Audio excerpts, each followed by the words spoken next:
KLSR company అనేది CM Revanth బినామీ company అని ఆరోపించారు మాజీ మంత్రి కేటీఆర్. ఈ కంపెనీ అవినీతి బాగోతం వెలుగులోకి వచ్చిందని, దీన్ని డైవర్ట్ చేసేందుకే తమకి నోటీసులు ఇచ్చారని విమర్శించారు.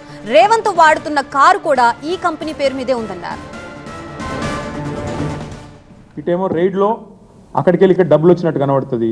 ముఖ్యమంత్రి స్వయంగా కార్లో తిరుగుతాడు. సడన్గా ముఖ్యమంత్రి ఈయన కాగానే మరి దివాలా తీసిన కంపెనీకి 6,000 కోట్ల వర్కులు వస్తాయి. ఏమనిపిస్తుంది మీకు?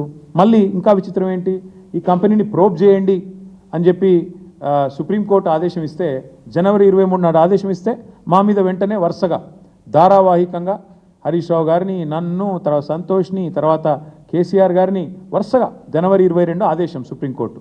వరుసగా అప్పటి నుంచి ఫోన్ ట్యాపింగ్లో అగ్రెసివ్గా విచారణ పేరిట డ్రామా. ఏమెత్తిపోయింది అర్జెంటుగా? 2 ఏళ్ళ నుంచి లేని హడావుడు ఇప్పుడెందుకు? చూస్తే ఇదంతా జరిగింది. ఆఖరికి జడ్జిలను భయపెట్టే కాడికి వచ్చింది వీళ్ళ కథ. వీళ్ళు ఎంత దుర్మార్గం అంటే, జడ్జిలను భయపెడితే ఆయన తప్పుకున్నాడు, ప్రలోభ పెడితే తప్పుకున్నాడు. భయపెట్టడం కాదు, ఒత్తిడి చేశారు, ప్రలోభ పెట్టారు, తప్పుకున్నాడు ఆయన కూడా ఆఖరికి. అంటే ఇంత దుర్మార్గంగా ఈరోజు ఈ రాష్ట్రంలో ముఖ్యమంత్రి గారు ఆయన బినామీల భాగోతం నడుస్తుంది. ఇంకోటి, ఇక అన్నీ నేనే చెప్తే మరి పరిశోధనాత్మకమైన జర్నలిస్టులు మీరేం చేస్తారు? మీరు కూడా కొంత తవ్వండి, తీయండి. ముఖ్యమంత్రి గారు బినామీ భాగోతం బయట పెట్టండి, పెట్టి మొత్తం ప్రజల ముందు పెట్టండి.